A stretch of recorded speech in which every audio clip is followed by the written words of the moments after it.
hopefully you fasten your seatbelts for the next 2 hours. Right. That's nonsense, Clint. I'm not buying it. I'm sorry. I don't care what you buy. That's just nonsense. My feeling.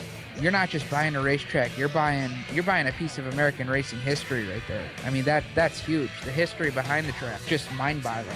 You hear a lot of rumors in the rumor mill. I'll just keep tuning in to you guys to hear the truth when it comes down to it. So don't do that. I've already had one dose of tin hat syndrome today. I don't need a second one. Stuart Friesen said to Brett, he says, "Why don't you bring us to more places like this?" And Brett goes, "There isn't any other place like this." Race fans, it's time to throw it up on the cushion and get dirty. Coming to you live from the Finger Lakes and Southern Tier, it's time for Turn 5 Live. Now your hosts of Turn 5 Live, Steve Ovens, Clint Miller, and Brad Ovens.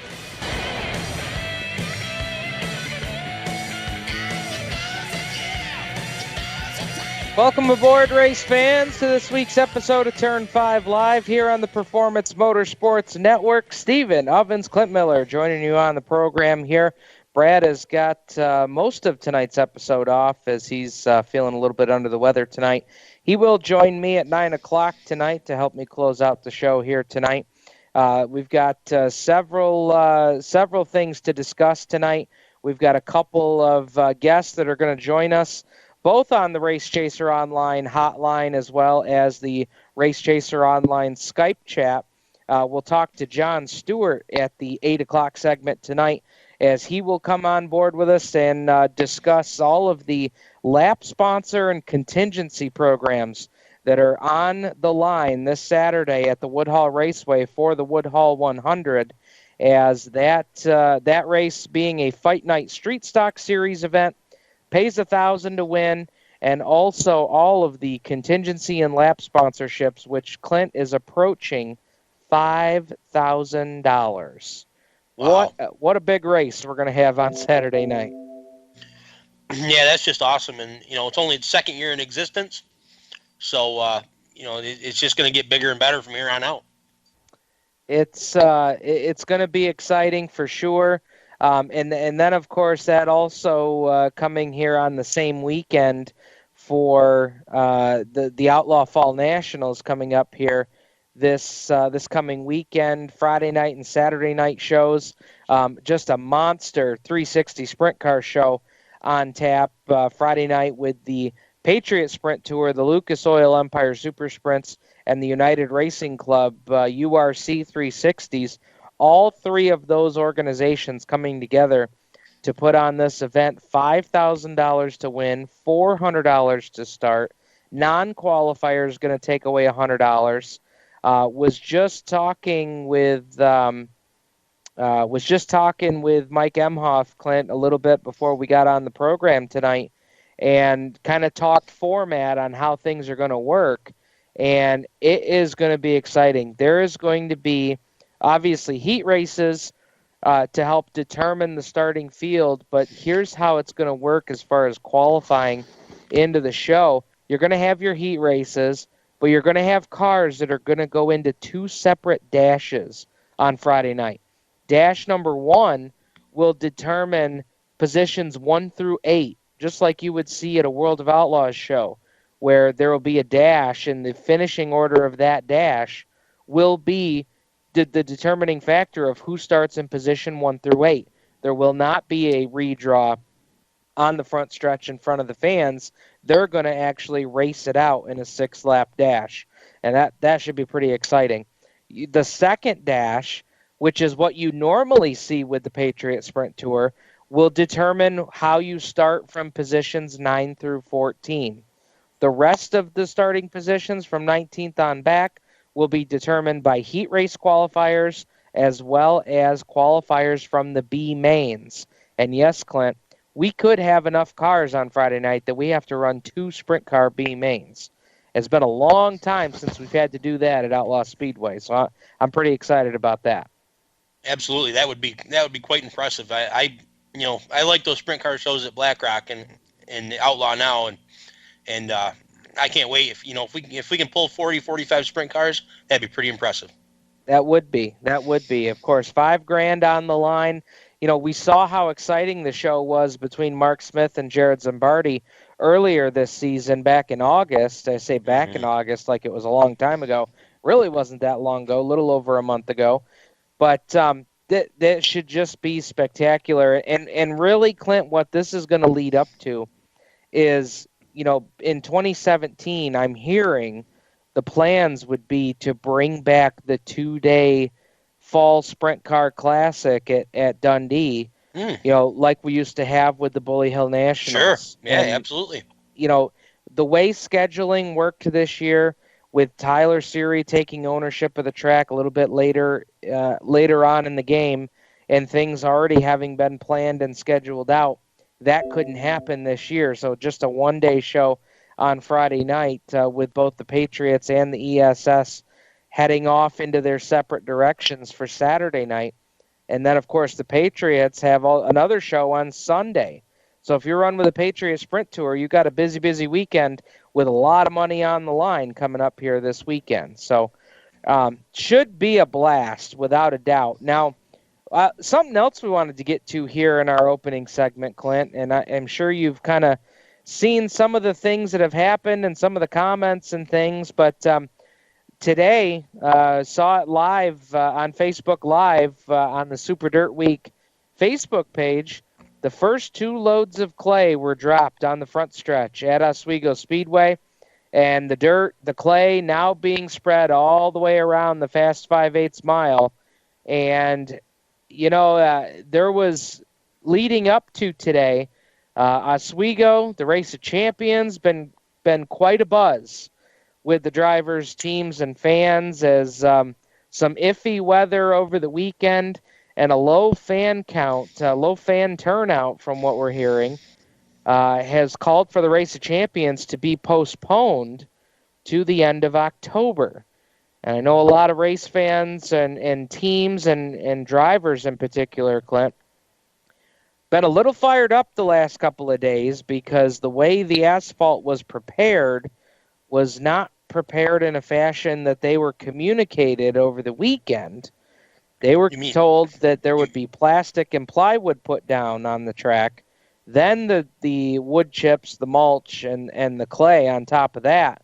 And when the pictures rolled out on Monday, there was no plastic, there was no plywood. It was straight wood chips and mulch on top of the asphalt. Now, Clint, I know we're not asphalt racers, and we typically don't cover a lot of asphalt racing on the show, but do you think this is really as big a deal as some guys are making this out, or are we all making a big to-do about nothing? Honestly, Steve, I don't know how to answer that. That really hasn't happened in this area before, so having not seen it, I don't have anything to base it off of. My only thing is, and I saw the debates on Facebook, and a lot of them had valid points, and you had a good discussion going on with Nick Robinson. My only thing to that would be, he was taking the word of ROC, and that's who a lot of these guys are upset with, is ROC, because they were told of the tarp and the plywood and this and that, instead of it coming right from the people from Oswego Speedway or whoever's doing the actual laydown. So you're kind of getting this third party, and I don't really know.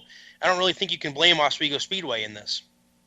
Yeah, and in talking and actually, being as available as he is, I saw Danny Kaye post to some that was all a rumor, that there was no truth in the plastic and plywood plan. So a little bit of miscommunication there between the series officials and the racers, and so now they will run their event after Super Dirt Week, and I think the thing that I take out of all of this is, let them go through the process. Let them do what they need to do. If some of the drivers are upset about what they were told and now something different is happening, I understand that. But, I think some that are just upset, I feel like, to be upset, just need to let the process play out. I don't think that ROC, Oswego. I don't think they would move ahead with a postponement date of October 28th or 29th if they didn't think that could logistically happen. But what if they're saying is if ROC is the one that's telling their drivers how they were going to lay down the dirt, so they were comfortable putting it after this race, and then it doesn't go down that way. It really wasn't ROC's job to tell the drivers how they were going to do it. That's what I'm saying. Yeah, no, I'm with you on that. But I think, and the other point too, Clint, is, and this doesn't just apply in this situation. How often do we see negativity? Because there wasn't just negativity toward ROC. I saw a lot of negativity toward the track as well. And I think my take on some of these people that are just bogging down on Oswego Speedway is that if you really feel that strongly about it and you're really that torqued off about it, there's nobody that's dragging you by your ear to go to the racetrack. And I'm not saying that, we need to, attendance doesn't matter, because it does. But, I mean, for all the negativity that's been going around over all of this, I mean, at some point you got to take a step back and look big picture and say, is what I'm doing, is what I'm writing, is what I'm posting on social media, what's the end game? What is this really going to get us to? It's conversations between people, not social media, that makes things happen and makes things move. So we'll chew on that here in our first break, Clint. We come back, we'll talk more about that. We'll talk about the first truckloads of clay going down on the Oswego Speedway. And we got John Stewart coming up here at 8 o'clock here on Turn 5 Live on the Performance Motorsports Network, the voice of motorsports. We're growing like crazy and need account reps who know their way around agencies, the internet, and social media. Got connections? Or do you know how to get to the decision makers? Are you fearless? We need you. Internet radio, or as we call it, wireless mobile radio, is rapidly becoming the place to be with almost limitless income potential. So contact us to get involved with the fastest growing professionally produced group of internet radio stations in the world. Your imagination is the only limit here. Call 717-749-0444. That's 717-749-0444. Or you can email us at scorpionradiogroup@gmail.com. You want to ask for Sue. Okay, so Sarah, I'm dropping you off at Emily's? Yep. And Josh, you're going to? Soccer, Dad. Soccer practice. Right. Oh, by the way, I just wanted to let you know when I pick you both up, I'll be wearing my short shorts. What? No! Yep, and my dorky dad hat, and I'm going to do my dad dance for all your friends. They'll love it! Seriously? Why? Because I like my short shorts. Of course, I could be talked out of it if you guys would just buckle up your seatbelts without giving me a hard time. It's important to get your kids to buckle up for safety, no matter what it takes. And sometimes, all it takes is your parental powers of persuasion. Okay, we're buckling up. See, all buckled. Good choice. I'll just have to do my dad dance at dinner time. What? No!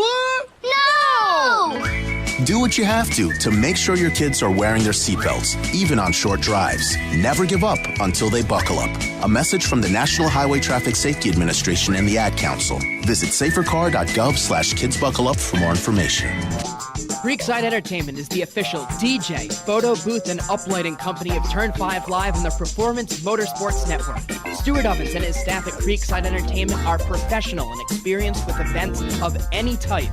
Creekside Entertainment specializes in wedding packages that are affordable and fun, and they are ready to serve you with the most up-to-date music and karaoke selection. If you can sing it in the shower, you can come out and sing it with Creekside Entertainment. And don't forget about the Creekside Entertainment photo booth and uplighting service that will transform your wedding or party into an event the family will be talking about for years. Trust the entertainment company that racers trust. Call Stu at area code 315-481-9700 or visit them online at creeksideentertainmentdj.com. You can also find them on Facebook and Twitter. Creekside Entertainment, division sponsor of the Black Rock Bandits in 2015. Hi, race fans. This is Kelly Hebing, and you're listening to Turn 5 Live on PMN. Welcome back, race fans, to Turn 5 Live here on the Performance Motorsports Network. Stephen Ovens, Clint Miller joining you on the program tonight. And, we're talking about all of the dirt being applied to the Oswego Speedway. The first truckload's going down today. They really got a lot of work done on the surface, Clint. And, I think some of the things that, and this is the part that I'm having trouble understanding, and Clint, I think you made a good point here during the break, is, some of the concerns that the asphalt drivers would have about the Race of Champions race coming up at the end of October after being postponed. What are some of the things that you think might be a concern, or maybe it wouldn't be a concern, maybe it would be a good thing there for the race? Well, I think that maybe some of the things the drivers are worried about is not being able to get all the dirt residue off the speedway, and it may make the corners a little slipperier, maybe not as much grip. But we don't really know. This hasn't been done in this area, so everybody's kind of going off of what they think or what they feel. These guys might come in here and peel the track off, and it might not be an issue at all. You peel it off, you spray it down with water just like it would rain, and there may not be an issue at all. So these guys might be upset over nothing. We don't know. Yeah, and like I said, I don't think that they would, for me, I don't think they would push ahead with this contingency plan if they didn't feel that they could make this happen and make it work. To me, the not only the track but the series has a lot riding on the line, and with what we're hearing, part of the postponement from this weekend not only being iffy weather but a low fan turnout as well, you certainly they don't want to take any chances with that happening again, because this is their big event of the season. I mean, the Race of Champions, it's the 66th running of the Race of Champions. It's a historic event. I don't know, man. It'll be interesting to see what happens. And I think for some of the guys, and like you said, Clint, I did have a lengthy conversation over it with Nick Robinson yesterday. And I think some of the frustration, and this is the part that I do understand, a lot of these guys have money invested already, and were told one thing and now feel like that what's happening is opposite of what they were told, yet they've already made the investment for the weekend. And so I'm sure with your involvement in race teams, I think you could probably understand that too. Yeah, I mean, and yes, just like you said, I get Nick's gripe because they had to go out and buy 2 sets of tires or something like that. And now the big question is, how's the surface going to take? I mean, are you spending all that money wisely now? I mean, that's probably, I would have to guess, $1,000 in tires. That now is a big question mark for these guys. Yeah. Well, it'll be interesting. It'll be interesting to see what happens. But let's take a look, moving on from that topic. Why don't we move into a little discussion of some of the racing action that's going to happen this weekend. And we'll start off with the Outlaw Fall Nationals, night number 1, coming up on Friday night. And here is, we're just seeing now, Clint, some of the purses being posted.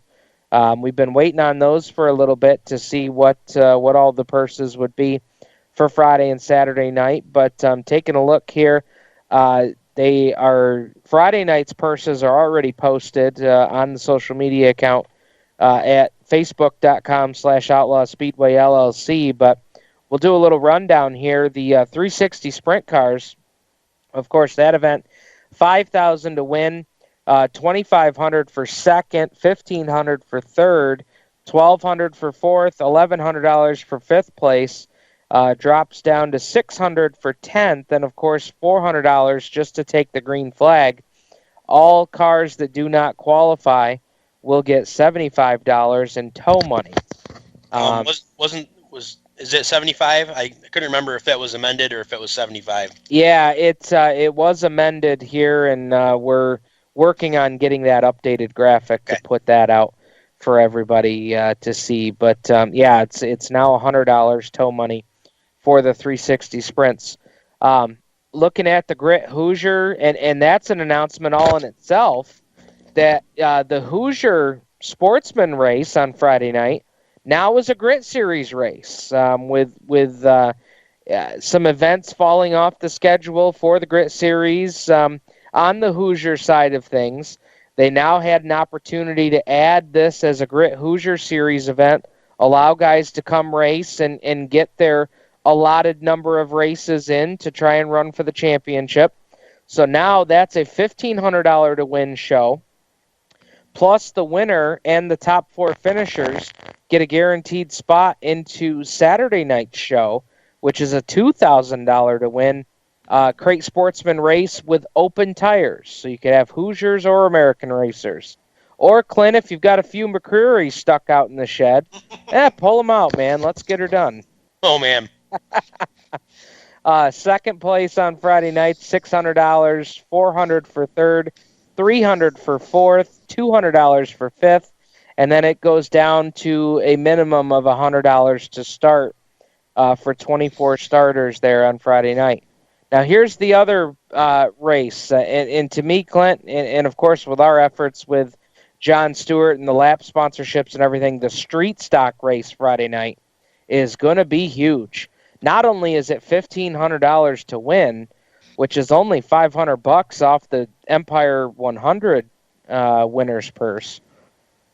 If you win that race on Friday night, you get a guaranteed starting spot for the Woodhall 100 the next night and the Empire 100 later in October.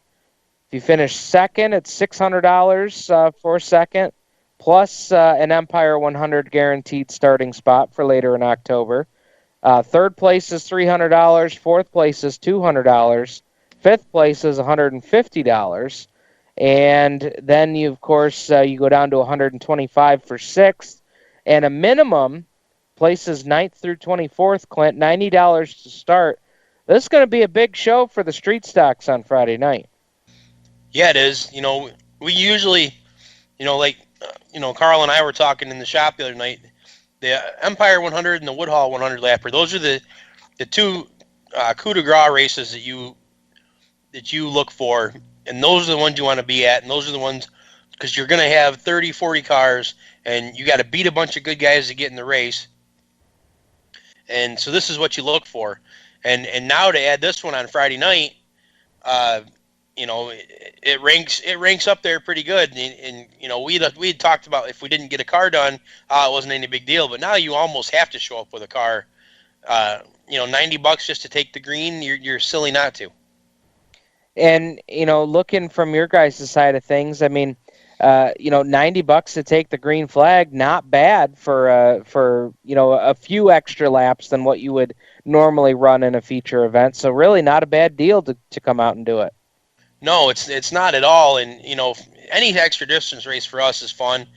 Our car isn't really fast, but it doesn't fall off. So we have cars back up to us in 20 laps. So maybe in 35, it might be even a little different story yet. There you go. So, again, the winner there Friday night, $1,500 to win, plus those guaranteed starting spots. And John Stewart will be on with us here at 8 o'clock tonight to talk about not only, just getting to start, but all the contingencies, the lap sponsors on the line. We'll talk with him here in a little bit about those. The IMCA Modifieds on Friday night. They'll race for $1,000 to win. It's also a Fast Shafts ballot qualifier.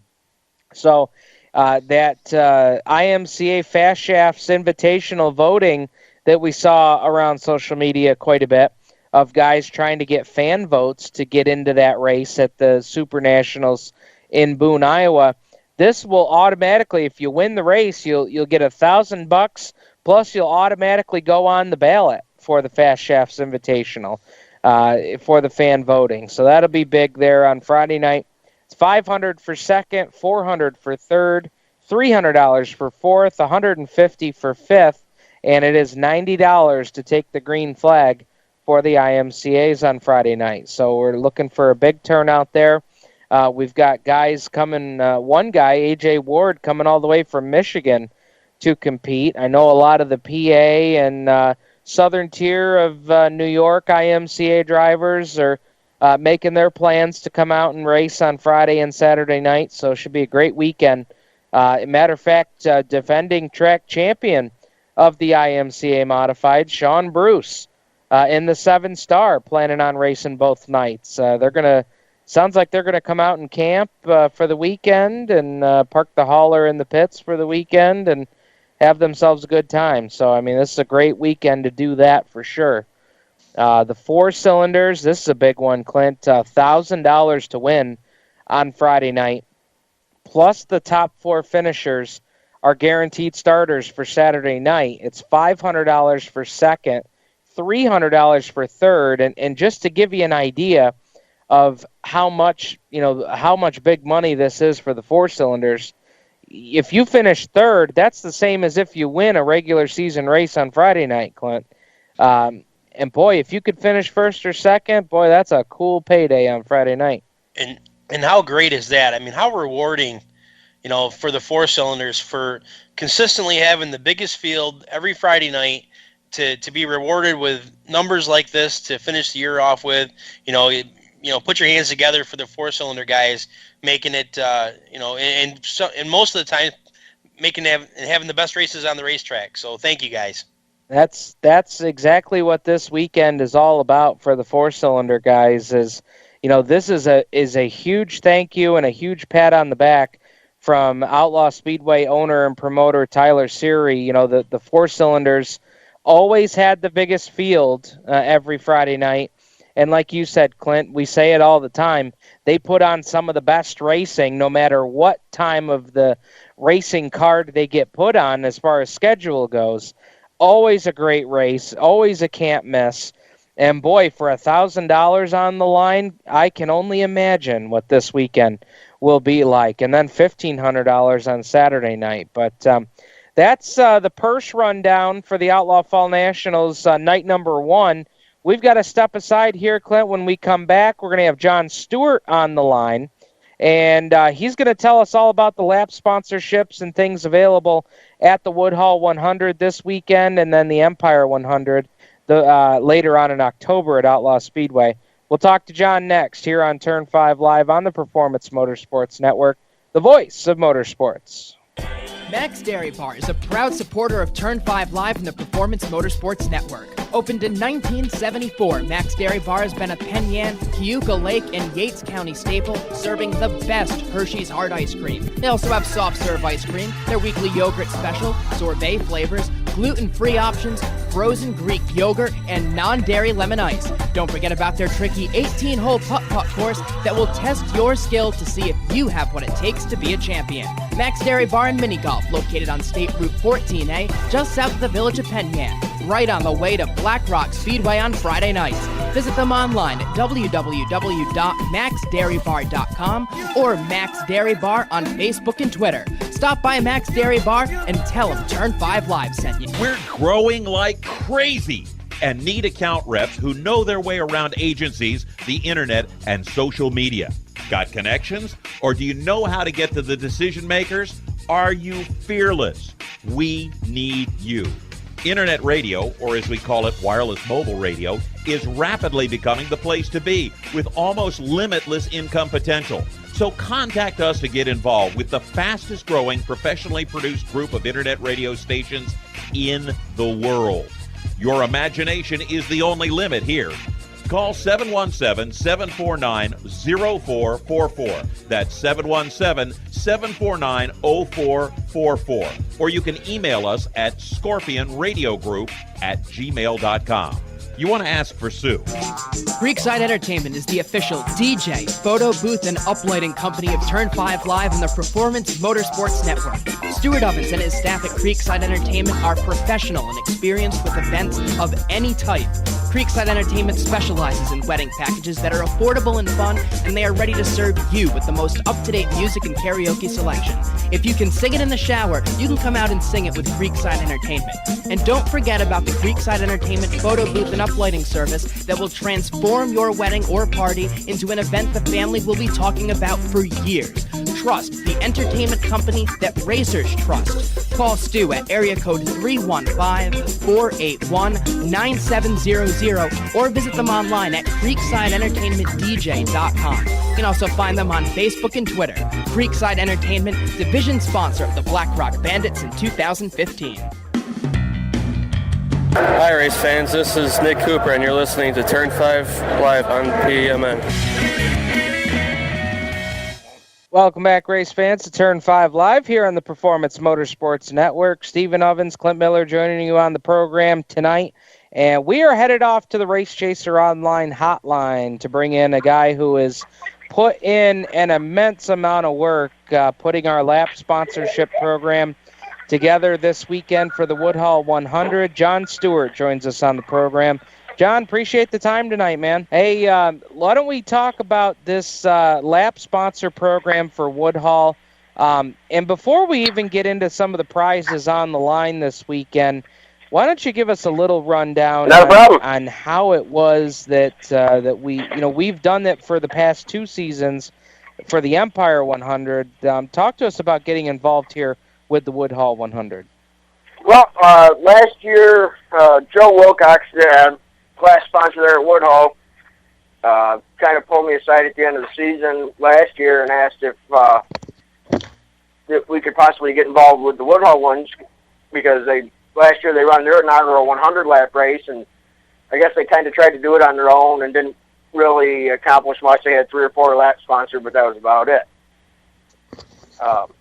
And the last couple of years, we've had quite a bit of success over to Outlaw, filling all 100 laps and getting usually somewhere between $4,000 and $5,000 worth of cash and contingencies and sponsorships and everything. So he kind of came to me, and then when Stephen there went to Woodhull, it kind of made it a lot easier because he could push more for the Woodhull as well. And so we, a month ago, we decided to start selling laps for this coming Saturday's race, and I figured we'd be selling laps right up to race day, but as of a week ago, we were sold out, all 100, plus I think I counted 13 or 14 different contingencies for drivers on top of the lap sponsors.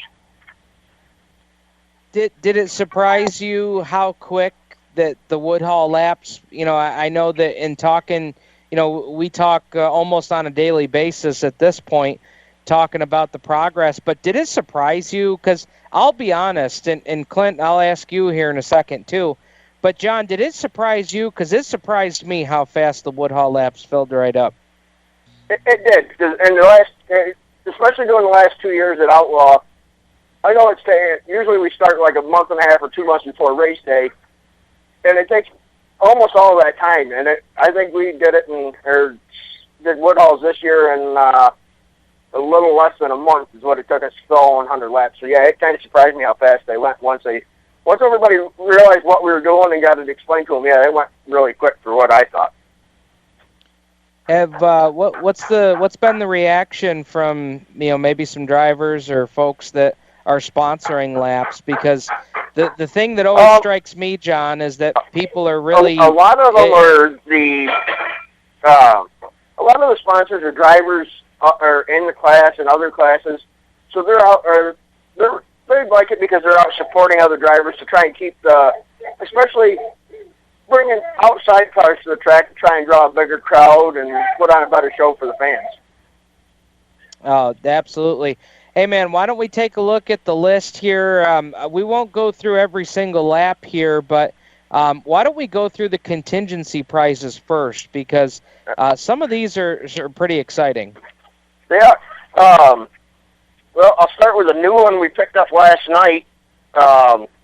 Russell Morrisman from Morrison Racing Chassis, he just put up a gift certificate last night to the first MRC car that finishes the race. And that's for a brand new set of bumpers for the first MRC car to finish Saturday night. Awesome. He's also put up a $444 gift certificate to the leader on lap 44. And if that's the same, or not the same guy that wins the race, the winner will also get a $444 gift certificate, both good towards a new MRC chassis. Awesome. Now, some of the awards. Jared Dennis is putting up a racing drive shaft to somebody, and the way we've decided to do that is once the 100-lapper starts, anybody that does not finish is going to go into a drawing, and then we're going to have Jared draw a name out of it, and whoever Jared draws out of that is going to get the racing drive shaft from him. And, of course, that's the Who Got the Shaft Award. What's that? Who Got the Shaft Award. I love it. That's what we called that one now, because that was a new one to us. That was a Who Got the Shaft Award, correct. Hey, talk to us about some of the other ones. Joe Wilcox, the class sponsor, he's put up a gift certificate for a racing transmission refresh. That's almost a $300 value. Close Racing Supply is putting up a $100 gift certificate to their business, to the winner. Epsom Automotive is putting up a $200 gift certificate for machine work for their business to the move of the race.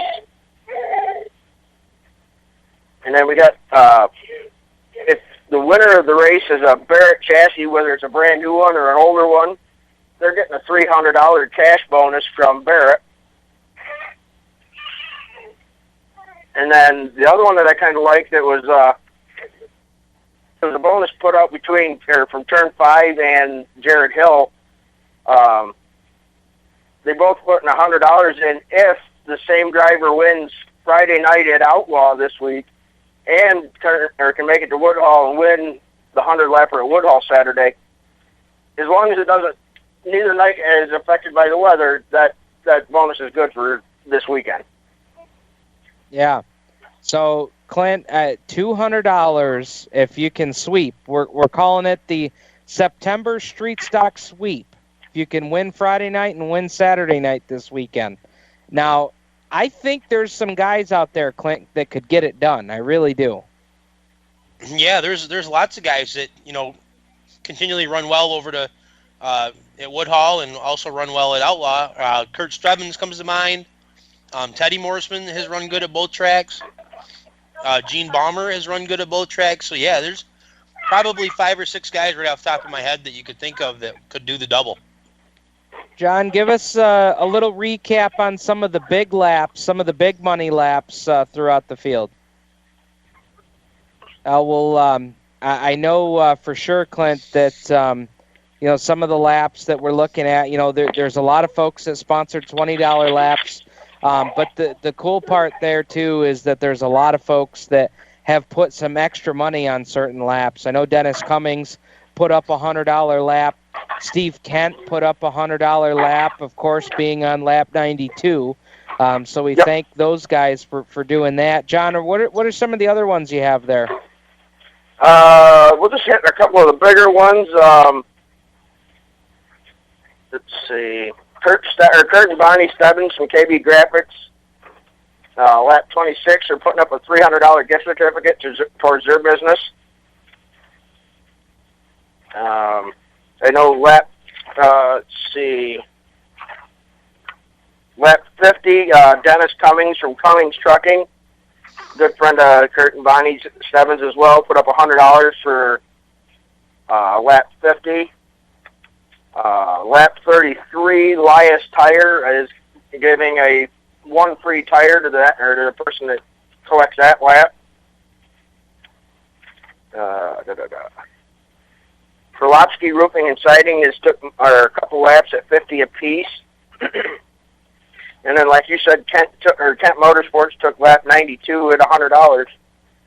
and then the rest of them range anywhere from $20 to $40 or $20 to $45 in that range for different laps. Good deal. With everything all added up, John, what do we have the grand total at now? Our grand total is, not counting the sponsorship from last night for the bumpers, our grand total for Outlaw, and that's not counting the September Sweep bonus because that's not going to be a guaranteed payout if somebody doesn't win it, or the $300 bonus for the Barrett car, or because we forgot that one as well, Potter Chassis, $400 gift certificates to every heat race winner towards a new chassis. So that's not even included in our overall price. And as of right now, we're at $4,822 for cash and gift certificates for the Woodhull 100. How about that, Clint? $4,822. That's a lot of dough on the line. Yeah, it is. That's great. Thank you, John. Thank you for everything you do.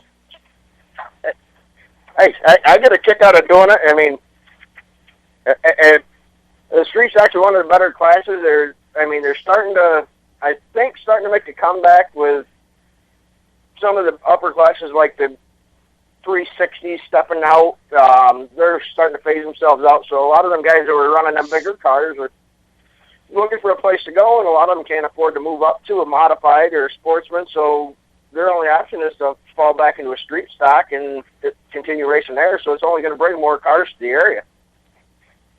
No doubt about it. Hey, John, well, before we get you out of here, Outlaw Speedway's Empire 100 laps already on sale. And believe it or not, Clint, we're already over a quarter of those sold. Where are we at now, John? As of right now, 27 are already sold. I've got, 1, 2, 3, 4, 5, and 5 contingencies already gone. So we're making progress with that, and we still got almost a month to go before that race. Hey, man, John, we appreciate the efforts, and we appreciate your time joining us tonight. Not a problem.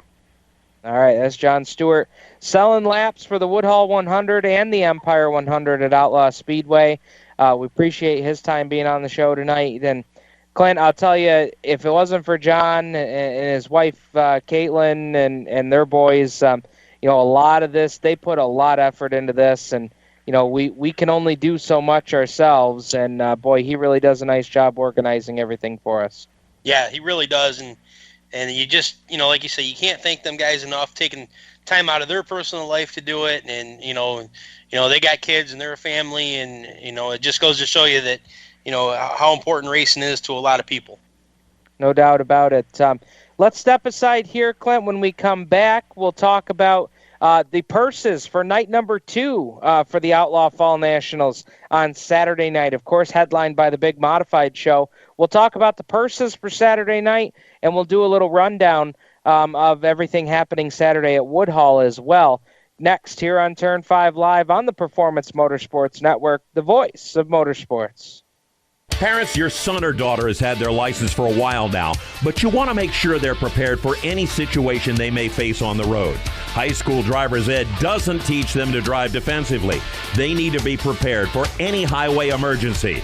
For less than a month's insurance, and a whole lot less, BSR instructors at Summit Point Motorsports Park in nearby Summit Point, West Virginia, will teach your son or daughter how to respond instantly and positively to unexpected situations on the road. BSR's specialized accident avoidance training teaches swerve to avoid maneuvers at highway speed, ocular driving, which focuses driving attention on ways to avoid accidents, vehicle dynamics and feedback, skid control and skid recovery, threshold braking on straights and progressive braking on curves, and off-road recovery techniques. This is stuff driver's ed simply doesn't teach. So call BSR today, 304-725-8444. Give your kid the skill set needed to drive safely and responsibly on the highway. That's 304-725-8444. So when you get to the corner of Smith and Orchard, you're going to want to take a You left. are not going to then believe what you're this. going to do is turn Marcy into Marcy and Brad Avenue just broke up, and go past and the apparently first 3 she's lights, happy and about then take it. the next left. I don't really Then think drive she's 5 more happy, blocks, but and you should be who am there. I to judge, right? Park anyway, on the right. That's I'll what see I you heard later last tonight. night. It's hard to concentrate on 2 things at once, like texting and driving. Stop the text, stop the wrecks. How will you stop texting and driving? Tell us at stoptextsstopwrecks.org. Brought to you by the National Highway Traffic Safety Administration and the Ad Council. Creekside Entertainment is the official DJ, photo booth, and uplighting company of Turn 5 Live on the Performance Motorsports Network. Stuart Ovens and his staff at Creekside Entertainment are professional and experienced with events of any type. Creekside Entertainment specializes in wedding packages that are affordable and fun, and they are ready to serve you with the most up-to-date music and karaoke selection. If you can sing it in the shower, you can come out and sing it with Creekside Entertainment. And don't forget about the Creekside Entertainment photo booth and uplighting service that will transform your wedding or party into an event the family will be talking about for years. Trust the entertainment company that racers trust. Call Stu at area code 315-481-9700 or visit them online at creeksideentertainmentdj.com. You can also find them on Facebook and Twitter. Creekside Entertainment, division sponsor of the Black Rock Bandits in 2015. Hi, race fans. This is the voice, Shane Andrews of the Big Block Modified Super Dirt Car Series, and you're listening to Turn 5 Live on PMN.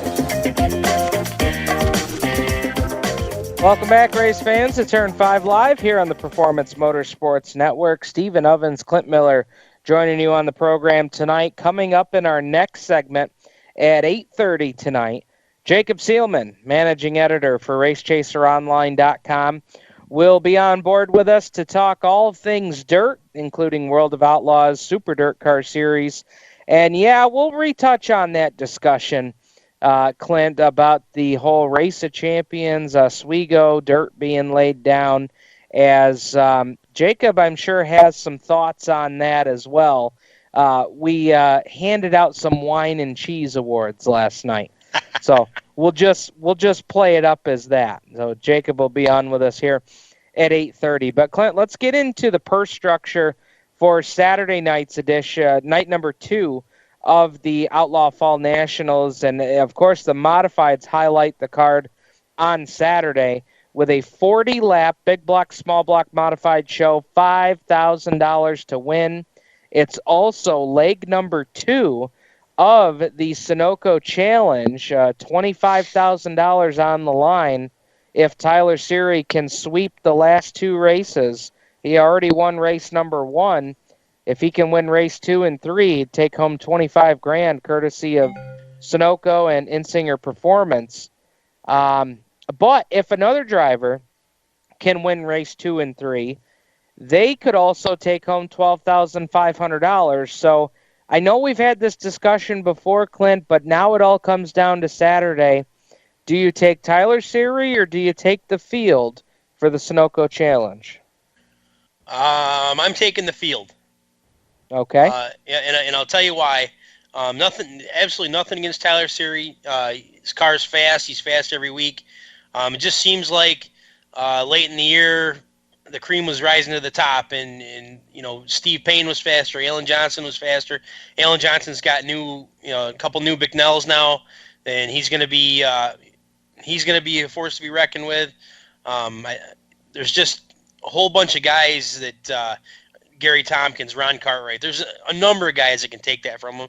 Plus, being this time of year, who knows who we have coming down to challenge him.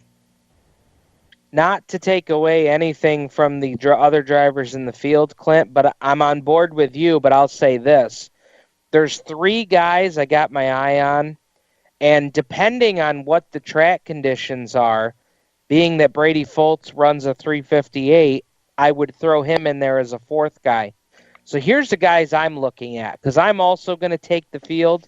It's, Tyler could absolutely come out and just trounce the field on Saturday night. I mean, when he's won, he's been dominant, and he could do it again. But the 4 guys I'm looking at, Steve Payne, who really turned it on to win the championship at the end of the year. Alan Johnson, who's got some updated equipment, has had a fast car all season, and really got on a roll toward the end of the year. Ron Cartwright Jr., who I think had momentum on his side there at the end of the season, the last 2 or 3 regular season shows of the year. But Brady Foltz is another guy that, he is, when bad luck is not struck, he's had a very fast car.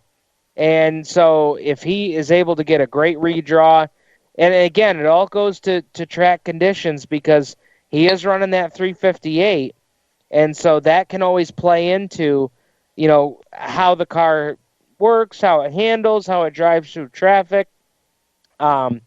We've got the new clay that's been laid down. So there's a few factors there with guys running the small blocks or even a 358 like Brady. But there's 4 guys right there, Clint, that could really, really make some noise on Saturday night. And I'll tell you, I think we're going to have a stout field of modifieds on Saturday because, the Super Dirt Car Series is out at Fonda Saturday night, but for a lot of the local guys that aren't traveling the Super Dirt Car Series, and there's a lot of them here in the area, boy, that could be a monster show on Saturday night. Yeah, I agree. There's no reason why there couldn't be 25, 30 modifieds there. None.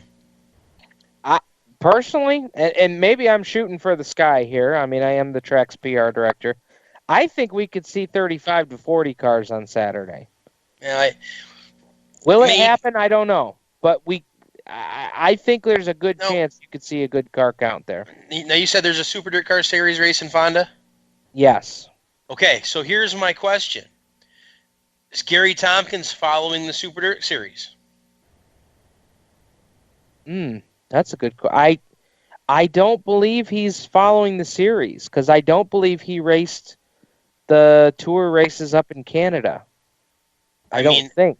Yeah, I don't know. And I mean, he's not eligible for the $25,000 or whatever because he didn't win the opening night. But the chances of him making a better payday at Outlaw Speedway than the Super Dirt Car Series is probably better to come down here, but who knows?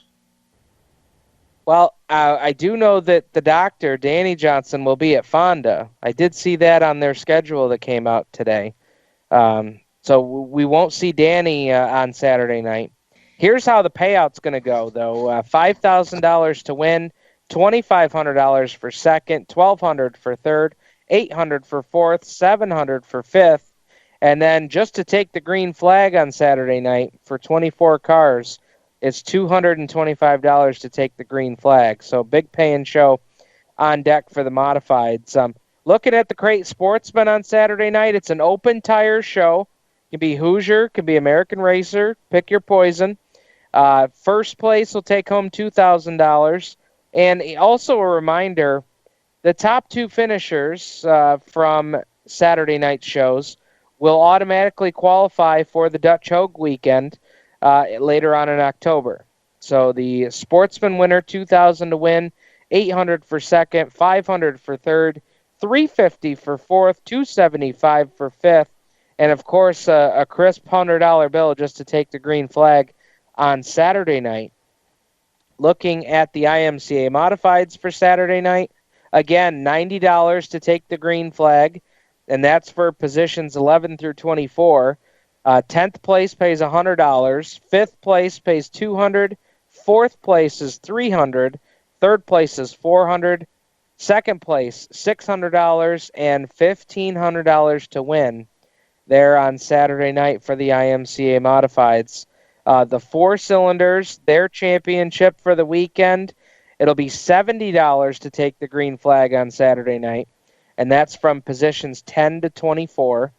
The winner will take home $1,500 for the 4 cylinders, $600 for second, $300 for third, $150 for fourth, and $125 to take 5th place on Saturday night.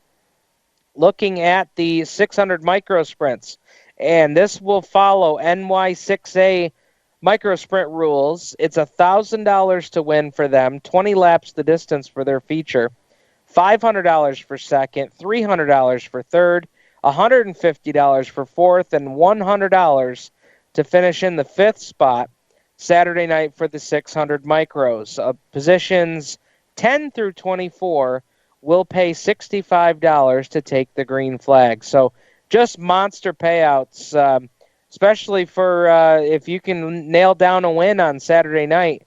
I mean, just a big show. And, we don't talk about this a lot on the program, but, looking at everything that's running on Saturday, Clint. I mean, you've got your top 3 divisions on Saturday.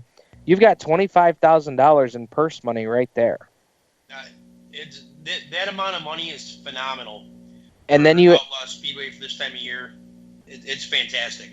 And then you add on an additional $7,000 between the four cylinders and the 600 micro sprints. It's going to be big. And of course, a reminder that Saturday night's events does carry a $20 registration fee to enter for your division. There is no registration fee on Friday night, but Saturday night's competitors will carry a $20 registration fee. So taking a look at times for this weekend, Friday night, the pit gates will open at 3 p.m. The grandstands will also open at 3 p.m. Hot laps will kick off at 6, and the first green flag of the night for the heat races will take the green at 7 p.m. Moving over to Saturday night, the start time on Saturday is 5 p.m., so you want to make sure that you know that ahead of time, as they will start 2 hours early on Saturday. So pit gates will open at 2 p.m. The hot laps will start at 4. Race time 5 p.m. there on Saturday. General admission for adults 13 and up is $20 for both Friday and Saturday night. Senior citizen discount $18 both Friday and Saturday, as well as the pit passes being $35 on Friday and Saturday night. Taking a look at the schedule for Saturday night. Clint, go ahead, man. Got something for us here? Yeah, I actually just got a message from Gary Tompkins, believe it or not. And Hey. And he will not be at either place on Saturday. They are gearing up for Rolling Wheels on Sunday. Ah, gotcha. So there's something else that we can throw into the mix that I hadn't thought of. Yeah, well, that's a big show at Rolling Wheels, too. I'm just pulling up their page right now real quick before we hit the break because, yeah, that's a monster show this weekend on Sunday as well. I'll have to pull that up over on the Grit Racing page, but I think it's like $10,000 to win on Sunday. Yeah, 10 or 15,000 to win, yep. Yeah, I mean, that's big. That's big for the mods, and boy, that should just be a big show Sunday. They've not only got modifieds, they've got sprint cars, the Grit Series on hand. Definitely something to take in for sure. The Grit Series, $3,000 to win and $350 to start, with 2 tours and 2 paydays there for the Grit Series on Sunday. That should be a real big show you're going to want to take in. The big blocks will go $10,000 to win for 100 laps, $1,000 to start for the modifieds. The Grit Sportsman, like we said, $3,000 to win, $350 to start. There's 360 Sprints, $5,000 to win, and $500 to start there Sunday, all at the Rolling Wheels Raceway in Elbridge. Clint, let's step aside here. When we come back, we'll bring in Jacob Seelman, managing editor for Race Chaser Online. We'll talk World of Outlaws, we'll talk Super Dirt Car Series, and yeah, we'll talk about dirt being laid down on Oswego Speedway. You're listening to Turn 5 Live on the Performance Motorsports Network, the voice of motorsports.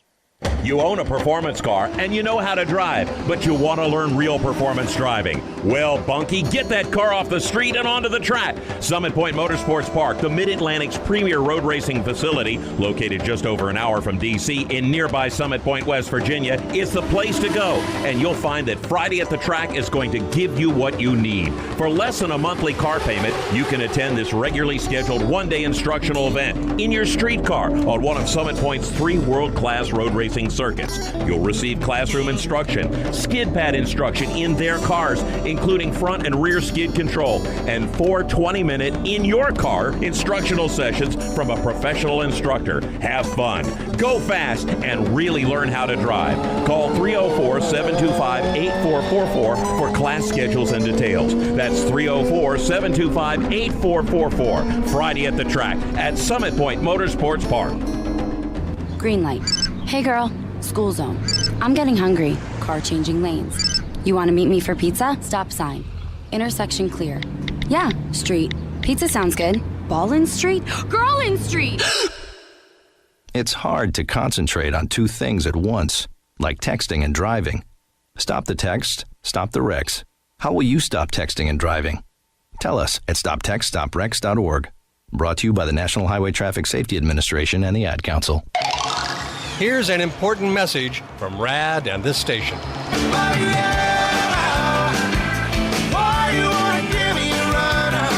Hi, this is Bob Sheehan from Blues Traveler for RAD, recording artists against drunk driving. I like to party just as much as the next guy, maybe even more. But the one thing I won't do after I've had a few is get in the car and drive. Don't blow it. Always choose a designated driver. Remember, music lives, and so should you. Motorsports Sales Professionals. Performance Motorsports is looking to build a team of experienced media sales professionals to represent our programming to the industry's top companies, magazines, and racing series. If you have motorsports sales or marketing experience, know how to work with agencies, understand social media, and are incredibly creative when it comes to working with clients and promotions, then we want to hear from you. Top performers are richly rewarded. Your imagination is the only limit here. Call 717-749-0444. That's 717-749-0444, or email us at scorpionradiogroup@gmail.com. You want to ask for Sue. Hi, race fans. This is Brett Deo, and you're listening to Turn 5 Live on PMN.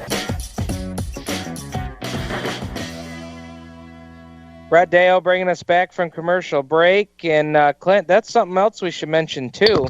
The Thunder Mountain Short Track Super Series event got canceled over the weekend, and that moved to Friday of this weekend. So a big Short Track Super Series event coming up Thunder Mountain on Friday night. Of course, then they've got the show, either the Super Dirt Car Series guys going to Fonda or the 5,000 to win show at Outlaw on Saturday night. And then, of course, 10,000 large on the line in the 100 lapper at Rolling Wheels on Sunday. A lot of racing action this weekend. And, of course, the guy who keeps tabs of it all over at RaceChaserOnline.com, Jacob Seelman, managing editor, joins us on the Race Chaser Online hotline. Jacob, boy, what a weekend we've got coming up here. Where do you want to start? Where we're going or where we've been? Yeah, well, I guess we should start. Why don't we start with where we're going? Just because of what we saw today, we saw photos come out of the first truckloads of clay being laid down on the Fast 5/8 mile at Oswego Speedway for Super Dirt Week. This is all starting to become very real here, just a couple of weeks away. Yeah, it really is. If you'd have asked me 6 months ago what my visions were for the first pictures of Super Dirt Week 2016, I can tell you this, it wasn't that. There's a lot of drivers up in arms about this, but there's just as many that are ready for it to get here, Steve. I mean, I can't wait. I really can't. This is, whatever happens, it's going to be unique, and I think that's why I'm so excited for this, because we all know that laying dirt on a pavement track isn't ideal. But, in the same vein, we know that it's going to make this event special because Oswego is a very historic facility. It's a very, it's so steeped. It was originally a dirt track, so now it's kind of bringing the whole ball of wax for that region in New York, for Central New York, full circle, and it's going to present a whole new challenge. I know there's people up in arms about, it's going to be tough when we go back to pavement for Race of Champions at the end of the month.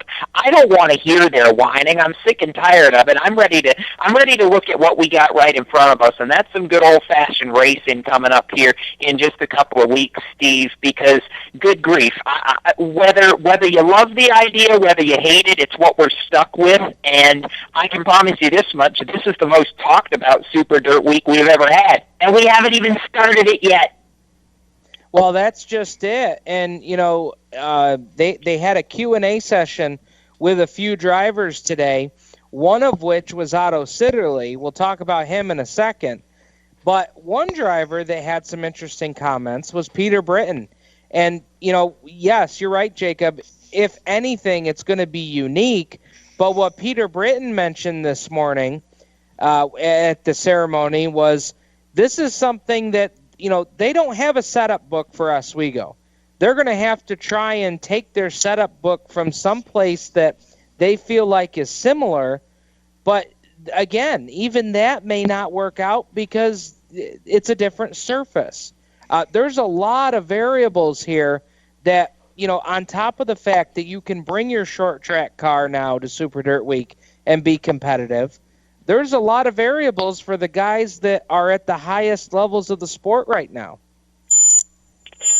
I agree with that, and you know something, Steve. I think what this is going to do, honestly, is it's really going to open up the potential pool of candidates who could win this race, Steve, because now you don't have to have a specialized car like you mentioned anymore. You can bring your regular car and be competitive. You can bring your regular car and have a shot potentially to win this race. It's not out of the realm of possibility. Yeah, nobody has a setup book. It doesn't matter. Everybody's going to be learning on the fly, and the winner of this Super Dirt Week is going to come from the guys that can get a handle for this racetrack throughout the week, and then, you know, at the end of the day, who can manage themselves best over 300 laps, which I think applies to a lot of very talented race car drivers. I think you will see a first-time Super Dirt Week winner at the end of the big block feature this year, and I would go so far as to say it's going to be somebody that you don't expect. I think this race being at Oswego, yes, of course, you're going to see appearances from the veterans who just know how to adapt. But I truly feel that this year's race is going to be won by somebody who just comes kind of out of left field, who we don't expect, but who, when we look back on it, we go, huh, why did we overlook him in the first place? I mean, it just, to me, it feels like it's going to be one of those special kind of days when we get there that you leave knowing you saw something really great, maybe even a career maker for somebody. Let me throw out a name here, and we'll certainly be previewing Super Dirt Week here in the next couple weeks, but let me throw a name out there to you, Jacob, that was in attendance today for the Q&A. A rookie on the Super Dirt Car Series, Mad Max McLaughlin, was in the house at Oswego today. And, you know, it's intriguing to think about Max McLaughlin because he's got about as much experience on dirt at Oswego as any of the veterans there, which is none. And maybe that could play into his cards. Well, as a very wise man once said about Trevor Bayne when he won the Daytona 500 5 years ago, it means basically that he doesn't have any bad habits to unlearn. He can go in completely fresh, figure out what works, and maybe be one step ahead of those guys. Max, honestly, is one of the first names that came to mind. Do I think he's the favorite? Oh, not at all. But I do think he's going to open some eyes and surprise some people, much like he's been doing all year. He's been in contention, especially the last few races, to win one of these. It wouldn't be unthinkable for me, in my mind, to see him get a top 5. We'll see about the win, but I think you're right. That particular Hanky Baldwin car is going to be very interesting to watch come that whole second week of October, because we know he knows how to wheel. Max is not afraid to try and get it done, and you know, that's a pretty big, $50,000 is a pretty big carrot to dangle in front of a 16-year-old kid. So just a 17-year-old kid. We'll wait and see. Well, let's talk Super Dirt Car Series a little more. Matt Shepard pulls down a big win at Brewerton on Friday night. Danny Johnson trashes a car that night. Maybe not trashes a car, but he took a wild ride in turn 4 right into the fence. And then Danny turns around and comes back and wins at Weedsport on Saturday night in a small block versus Matt's big block. And afterwards, Matt says dirt car officials need to go to their doctor for a case of cerebroanal inversion. And so, Jacob, where do you land on this?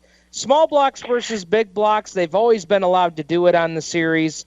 Matt calls foul now. Do you agree? Do you disagree? Where do you land on this?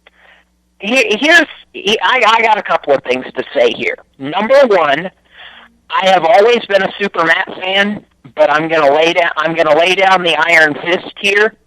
In my courtroom, Matt Shepard, shut up.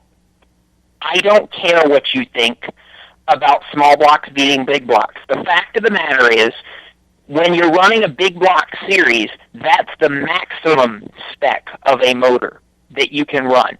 There never has been and never will be anything illegal about running a smaller motor against bigger motors. If you can win with them, hey, more power to you. And there are some tracks where that will be an advantage. It's up to the teams, it's up to the drivers to decide when they want to go that route. Danny picked the right battle, and he won. And I have all the admiration in the world for that, not only because it's been a while since he's done it, but because he went out and did something that nobody's done in almost 2 months. Beat Matt heads up. He needs some cheese to go with his wine, quite honestly, because after you've won 7 races in a row and you go out and you finish second to a small block, I'm sorry, you just flat got beat, and I really don't want to hear it. So for all Matt's complaining, I don't think he has a leg to stand on, and I'm throwing him out of my courtroom because it's just ridiculous. I'm sorry, it is. Now, let me add this in and let you chew on this, Jacob, too. You know, the interesting part is that the series will allow you to run the small block, but you get a points penalty for doing so. And you know what? Danny's not going to set the world on fire and win the series at this point because Matt has got such a lead that he can really kind of top 5 his way through. But, you know, but here's my question, Jacob. You know, the points penalty for running the small block, that's Dirt Car's way of trying to deter drivers from doing so.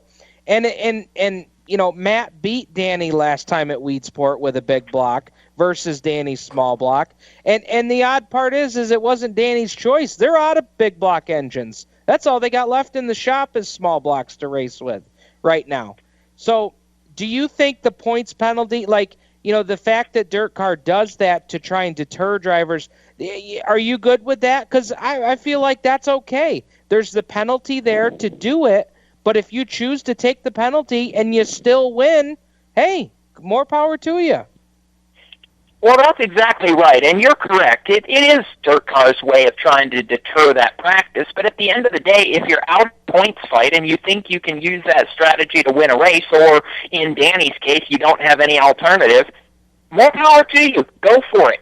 You know, they did it because they had to, but, you know, there's a small part of me that thinks they would have done it anyways, honestly, because it's, you know, at that particular racetrack, you know, Steve, you've seen enough races at Weedsport to know that, you know, when you get the right track conditions, a small block's absolutely an advantage there because you can just keep the momentum wound up.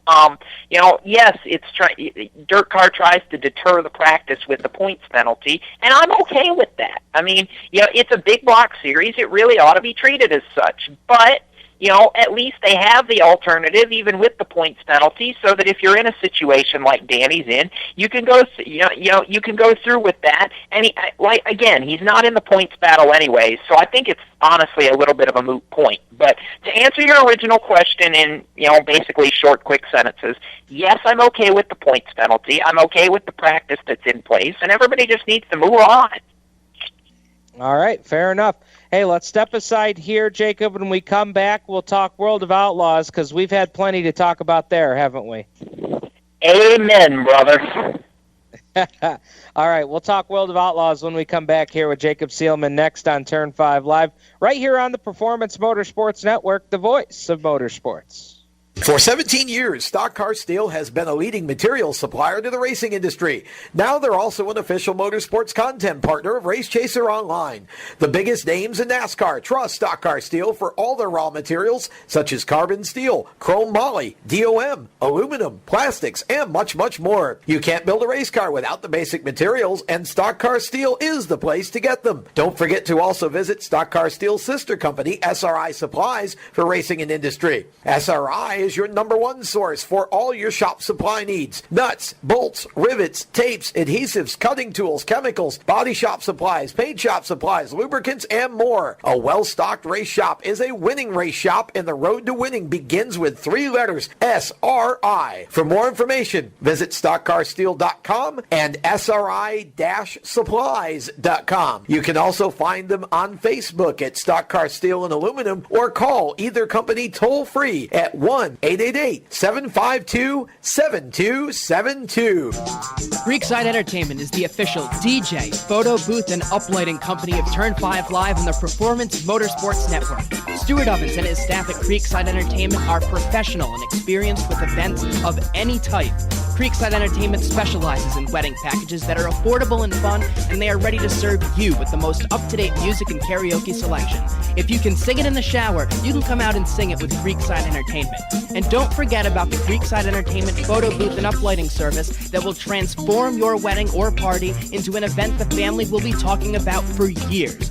Trust the entertainment company that racers trust. Call Stu at area code 315-481-9700 or visit them online at creeksideentertainmentdj.com. You can also find them on Facebook and Twitter. Creekside Entertainment, division sponsor of the Black Rock Bandits in 2015. We're growing like crazy and need account reps who know their way around agencies, the internet, and social media. Got connections? Or do you know how to get to the decision makers? Are you fearless? We need you. Internet radio, or as we call it, wireless mobile radio, is rapidly becoming the place to be with almost limitless income potential. So contact us to get involved with the fastest growing professionally produced group of internet radio stations in the world. Your imagination is the only limit here. Call 717-749-0444. That's 717-749-0444. Or you can email us at scorpionradiogroup@gmail.com. You want to ask for Sue. Hi, race fans. This is Mills Family Racing, and you're listening to Turn 5 Live on PMN. Welcome back, race fans, to Turn 5 Live here on the Performance Motorsports Network. Stephen Ovens, Clint Miller, joining you on the program here, and joining us on the hotline, Jacob Seelman, managing editor for RaceChaserOnline.com. And Jacob, we're not going to talk about big block, small block power now, because Jason Johnson this weekend just flat out put down the power. He gets a win. Donnie Schatz gets a win. Tell us about it, man.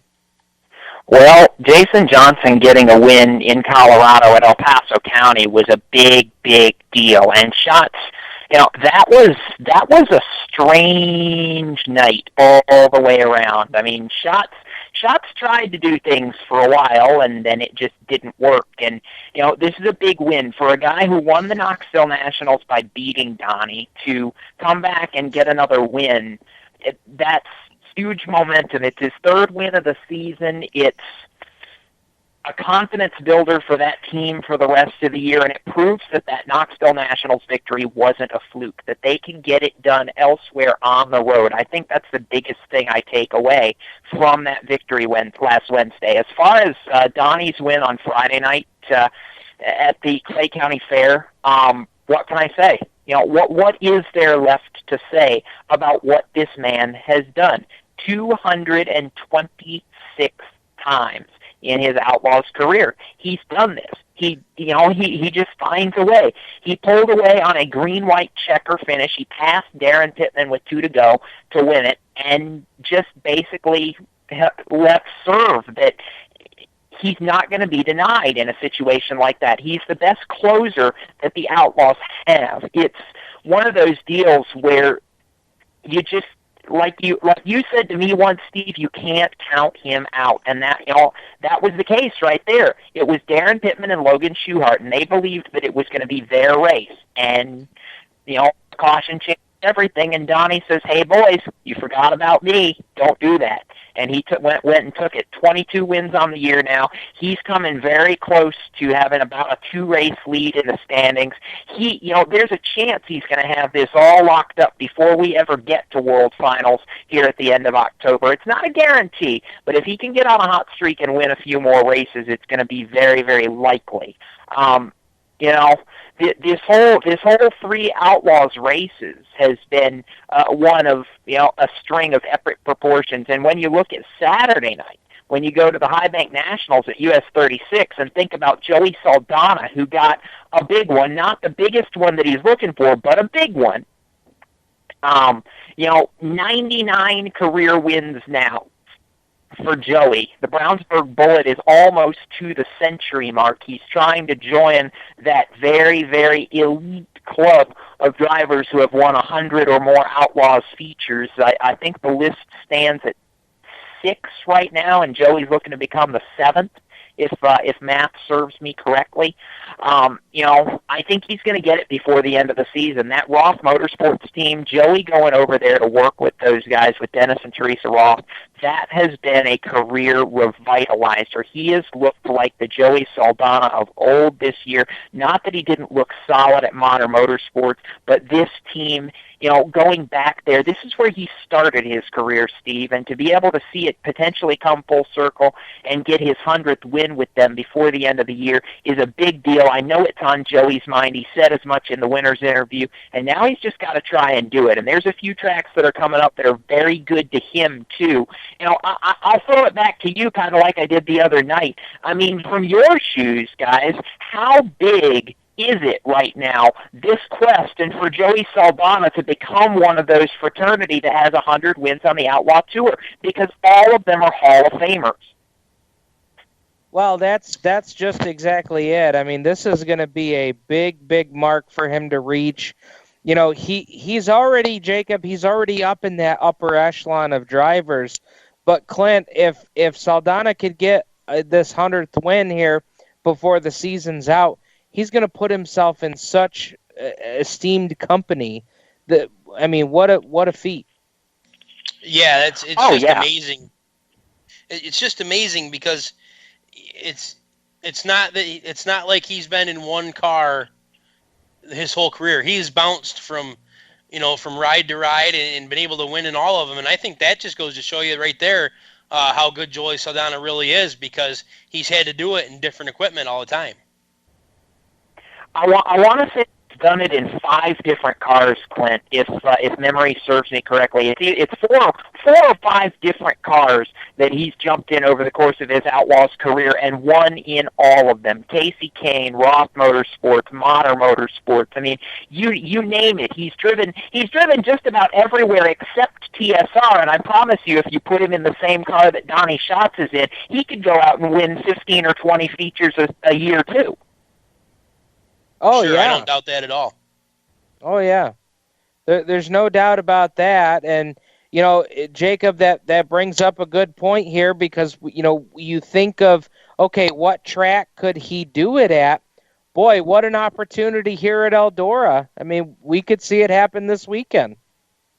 We could, but my eyes are on a different sort. My eyes are on the guy who won this race a year ago and basically made everybody's eyes fall out of their heads. Keep an eye on Greg Wilson. Keep an eye on Greg Wilson, because I think that team's due for another victory. They won at Charlotte in May, and I think they're coming back to Eldora, a place where they know they had success last year, and they're going to have something to prove. Mark my words. That's not a bad pick. What do you think about Greg Wilson there, Clint? I mean, they did win earlier this season. We know he's good at Eldora. Got a lot of experience there. You can't rule him out.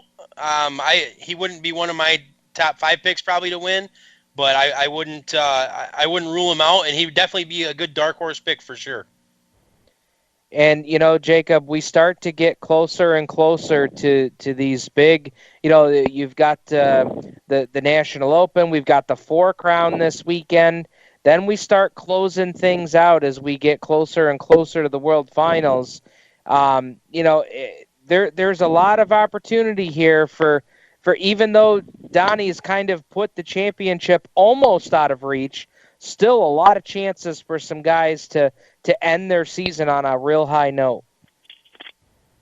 And you know who the biggest one that needs to end it on a high note is, and the guy who's been knocking on the door of victory lane for God knows how many weeks lately? 2 words: Logan Schuchart. Oh, Clint just perked up. Yep. He's, I mean, come on, guys. Let's just be honest here. Logan's been knocking on the door of another victory for about 2 months now. Going back to a little bit before Knoxville, he's been right there. He's a consistent top 5 to 7 car now, and that's what it takes. I mean, he's been close. He needs one more win this season to prove that he's officially arrived and he's here to stay for the long haul, I think. I think we're starting to believe it, but he needs one more. And I'll be honest, with the penchant that the dirt track at Charlotte has had for producing surprises the last few years, Dusty Zomer comes to mind specifically. I would dare say that the dirt track at Charlotte, World Finals itself, could be Logan Schuchart's breakout for that second win of the season. And by the way, while I'm bringing up Dusty Zomer, this news broke about an hour ago, and I don't even know if you guys would have had a shot to talk about it earlier in the show, but my eyes bugged out of my head when I got the announcement that Blazin' Racing was actually not going to bring Dusty down here for the World Finals and even for the National Open, and that they were teaming up with the 82 car with Buffalo Wild Wings and Sammy to run those races. I was like, what? Are you kidding me? Wow. No, I did not see that. But you know what, Jacob? This brings up that point that we talked about with Sammy exiting CJB.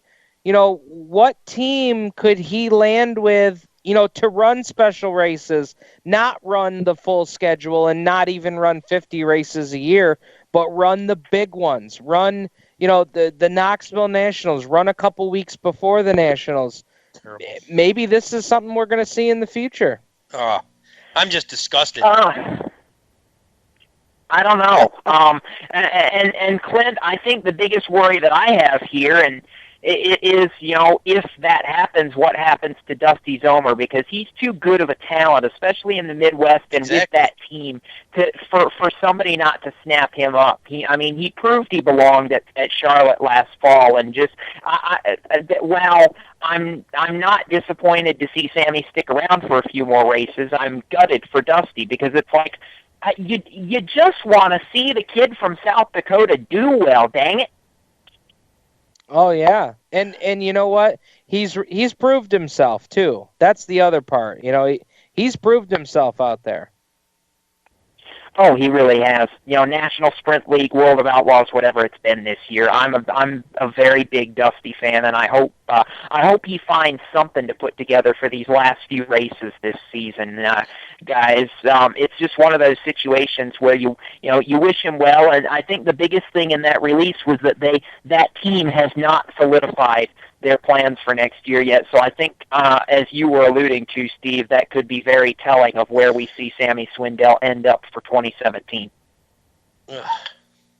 But before we bring our time to a close here with you, Jacob, any late model news that we should be in tune with?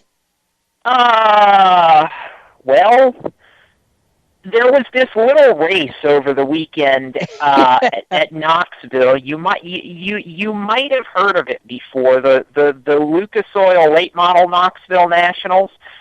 It only pays $40,000 a year, and it's the second biggest race that is run for dirt late models over the course of the year. So I guess that's something. And how about Mike Marlar? I mean, that's not a name I get to talk about much very often. But Mike Marlar, after so many years of coming close at the Knoxville Nationals, finally broke through for the big prize, led the final 61 laps of that race, and just spanked the field. Josh Richards was trying to catch him and run out of fuel with about 5 laps to go, but Marlar gets the win. Scott Bloomquist holds the points lead still on that tour, and if you're looking for the World of Outlaws Tour, well, don't look very hard. They don't race again until the World Finals, so if we want to see Josh Richards get magical win number 18 and set a record, we're going to have to wait about another 5 weeks or so, because he's got some off time to think.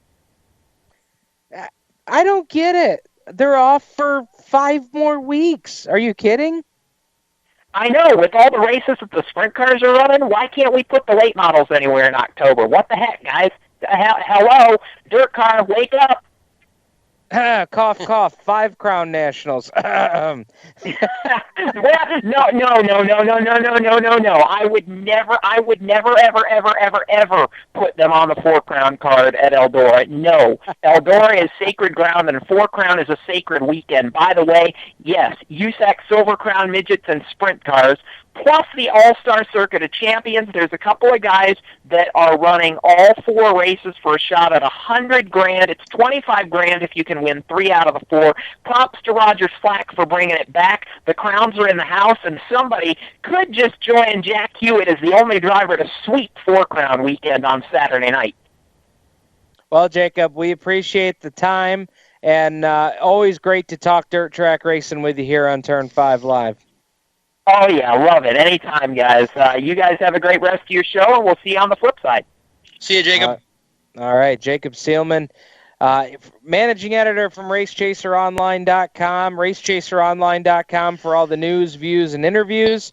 Your motorsports, your way, every day. You can find them online at RaceChaserOnline.com. We'll step aside here. Clint, good to see you, brother. We'll see you next Tuesday night. You got it, guys. Thanks. We'll see you Friday night, Steve. All right, Brad Ovens going to join me in the next segment to wrap things up tonight. We've got 2 segments to go. We'll get Brad's thoughts on some of the dirt track news of the week here on Turn 5 Live on the Performance Motorsports Network, the voice of motorsports. We're growing like crazy and need account reps who know their way around agencies, the internet, and social media. Got connections? Or do you know how to get to the decision makers? Are you fearless? We need you. Internet radio, or as we call it, wireless mobile radio, is rapidly becoming the place to be with almost limitless income potential. So contact us to get involved with the fastest growing professionally produced group of internet radio stations in the world. Your imagination is the only limit here. Call 717-749-0444. That's 717-749-0444. Or you can email us at scorpionradiogroup@gmail.com. You want to ask for Sue. Okay, so Sarah, I'm dropping you off at Emily's? Yep. And Josh, you're going to? Soccer, Dad. Soccer practice. Right. Oh, by the way, I just wanted to let you know when I pick you both up, I'll be wearing my short shorts. What? No! Yep, and my dorky dad hat, and I'm going to do my dad dance for all your friends. They'll love it! Seriously? Why? Because I like my short shorts. Of course, I could be talked out of it if you guys would just buckle up your seatbelts without giving me a hard time. It's important to get your kids to buckle up for safety, no matter what it takes. And sometimes, all it takes is your parental powers of persuasion. Okay, we're buckling up. See, all buckled. Good choice. I'll just have to do my dad dance at dinner time. What? No!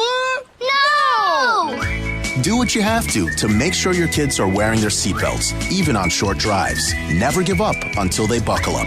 A message from the National Highway Traffic Safety Administration and the Ad Council. Visit safercar.gov/kidsbuckleup for more information. If you're a gearhead and you just can't get enough of your favorite motorsports on that channel on the cable, or you look at that Guy network and you just go, what does that have to do with me? We have the answer. Performance Motorsports Network.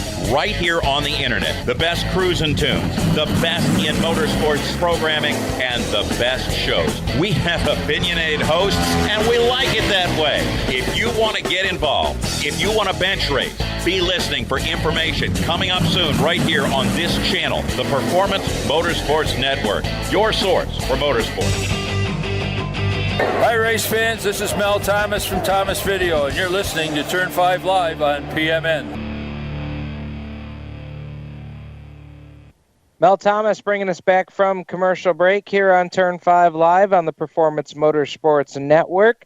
Clint Miller off for the rest of the show here, and waiting for Brad Ovens to join us as he will help us close out the show tonight and kind of recap some of the things that we've been talking about. We talked a little bit about it earlier on, but Woodhall Raceway has a show on Saturday night as well. Of course, the Crate Sportsman will go 30 laps in distance on Saturday night. The 360 late models will go 30 laps as well. The Fight Night Street Stock Series will go 100 laps in distance for $1,000 to win. And as you heard John Stewart say on the program earlier this evening, that will also be $4,822 on the line in lap money and contingency prizes. So that is on deck there for you as well. Also on the schedule for Saturday night, open mini stocks, open front-wheel drives.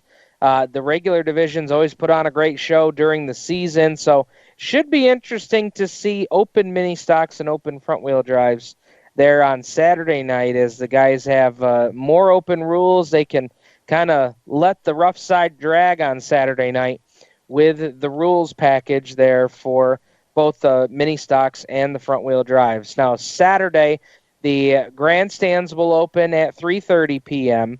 The pit area will open before that. I imagine 2:30, 3 o'clock on the pit area. General admission for ages 13 and up for the adults will be $15. The senior citizen rate at the Woodhall Raceway will be $8 on Saturday. Ages 8 to 12 will also pay the $8 admission fee, with 7 and under being in free of charge on Saturday night. They also have free camping on location there at the High Banks, and of course they have that show coming up Saturday night, and then of course the next weekend, Bull Ring Challenge weekend, going to be a big one there at Woodhall. Their season-ending show for the circle track racing anyway. They do have a rodeo coming up October 14th and 15th there at the Woodhall Raceway. But taking a look at Bull Ring Challenge weekend and everything that's on tap that weekend, Saturday, September 30th, as well as Friday, September 30th, Saturday, October 1st. September 30th will be an $800 to win Grit Series qualifier. The 360 late models will be in attendance along with the street stocks, the Quad C division, which if you're not familiar is the rear wheel drive and front wheel drives racing together. And the Warriors will be on tap on Friday, September 30th. That was a little bit of an oversight on my part. I know there's a couple of the Warrior drivers that had asked about running late in the season, so my bad on that one, as the Warriors will race on Friday, September 30th. Saturday, October 1st, $3,000 to win, 40 laps for the Bull Ring Challenge. Big block, small block modifieds, $1,000 to win, $100 to start for the Grit Racing Series, American Racer Series. The 360 late models will race, as well as open street stocks and the championship event for the Quad C division. The rear-wheel drive and front-wheel drive 4-cylinders competing Saturday, October 1st. It's Bull Ring Challenge weekend. For all the news and results and driver profile stories, go to woodhallraceway.com. Taking a look at the rest of the schedule, of course, this weekend, the Fall Nationals for Outlaw Speedway. Then you've got, they won't race again until Friday, October 21st, which is night number 1 of Dutch Oak National Open weekend, sponsored by Blue Heron Construction.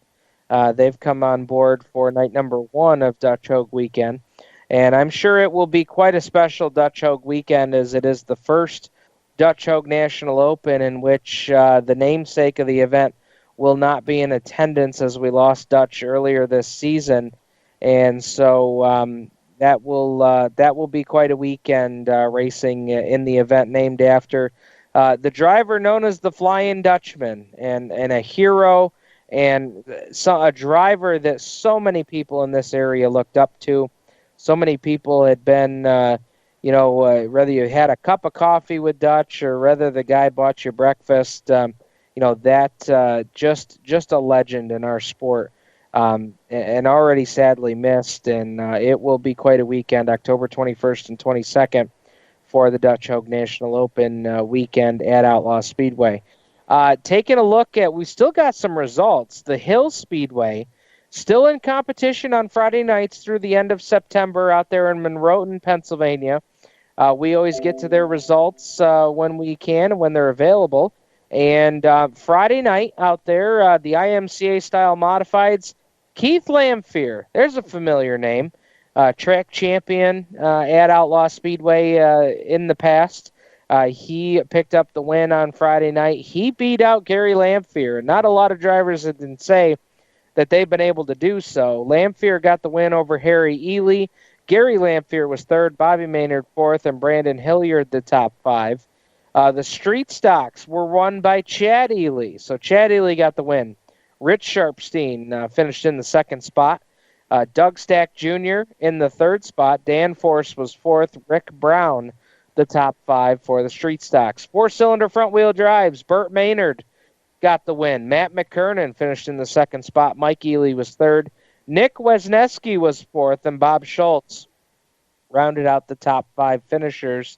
The 4-cylinder rear-wheel drive winner was Mike Koser, and he has won a lot of them this season, that's for sure. Koser got another win. Darren Horton was second. Alan Blackwell was third. Scott bumped fourth, and Brian Stone rounded out the top 5. And then in the pure stocks, it was Larry Lane who picked up the win. Lane got the win over Ray Green Jr., Dustin Burdick, and Jerry Lobdell. So that was your results from the Hill Speedway on Friday nights. You can find them online, thehillspeedway.com. They plan to race through the end of September. And then keep your eyes on this track in the off-season as they come out with their rules packages. And I know that something that's high on their priority list is to get the sanction for the IMCA-style modifieds for 2017. And I'll tell you, that will really make things interesting in my mind with IMCA racing in this region, because you've got a lot of guys that travel up to Outlaw Speedway from that area, from the Troy, Pennsylvania area, from the area right around the Hill Speedway. And if they're able to acquire that sanction from IMCA for next season, that will really make things interesting for, cars. And, we found out this weekend that the pages will no longer be promoting I-88 Speedway, but I already see that there's a group being put together. I know Leon Andrus is one of them, trying to work with the Fair Board there at Afton to be able to promote I-88 Speedway next season. I know there's a lot of folks that are concerned about that track staying open, and it sounds like Leon and the crew there are really working hard to try and make sure that that they're able to keep the doors open at I-88 with racing on Friday nights. Of course, their big event coming up here a little bit later on in October, actually same weekend as Super Dirt Week, as it traditionally is. Their Short Track Super Nationals 9 at I-88 Speedway, October 7th and 8th. It is the working man's race heads home to I-88 Speedway. The Short Track Super Nationals number 9 is going to be a big show out there. at I-88. It is every single year. It's where they crown the champion for the Short Track Super Series North region. There's 2 days of action there. We'll go over a little bit of what they've got. Friday night, October 7th, is a program headlined by the Short Track Super Series Open Sportsman Division. They're paying $1,500 to win with a gambler's fee for 35 laps, plus the Excel 600 Modifieds, Street Stocks, Empire Lightning Sprints, and Modified Open Practice Rounds there for night number 1. Night number 2 at the Short Track Super Nationals will be a split program with racing in the afternoon and the evening. The divisions to be featured on Saturday are the Short Track Super Series Modifieds and a 50-lap, $5,000 to win A-Main, along with the Grit Racing Series, Crate 602 Sportsman, Excel 600 Modifieds, Empire Lightning Sprints, Empire Sport Trucks, and Vintage Cars. Now, admission for Friday night, $15 for adults, $13 for seniors, $10 for students. Children 8 and under are free. Pit passes, $30 with no license required. Saturday admission prices for the Short Track Super Nationals, $9, $22 for adults, $20 for seniors, $12 for students. Children 8 and under are free. Pit admission, $35 with no license required. Pit gates open at noon on Saturday. Grandstand gates are unlocked at 1 p.m. Hot laps will begin for the Sportsman, 600 Modifieds, Lightning Sprints, Sport Trucks, and Vintage Cars at 3 p.m. with heat races to follow immediately. Short Track Super Series Modified Hot Laps are scheduled for 6 p.m. with heat races to follow there. So that's all the action happening for the Short Track Super Nationals 9 at the I-88 Speedway. That's coming up again October 7th and 8th out at the I-88 Speedway, 46 East Main Street, Afton, New York, if you'd like to check that out. I know there's a lot of folks that will see Super Dirt Week during the day, make the tow out to I-88 at night to take in all the action. That's a great plan. See a lot of races in a matter of 48 to 96 hours. So that'll be real interesting. But we're going to step aside here. When we come back, Brad Ovens has joined us here as we will close out tonight's show. We'll get Brad's thoughts on all things Super Dirt Car Series and Super Dirt Week.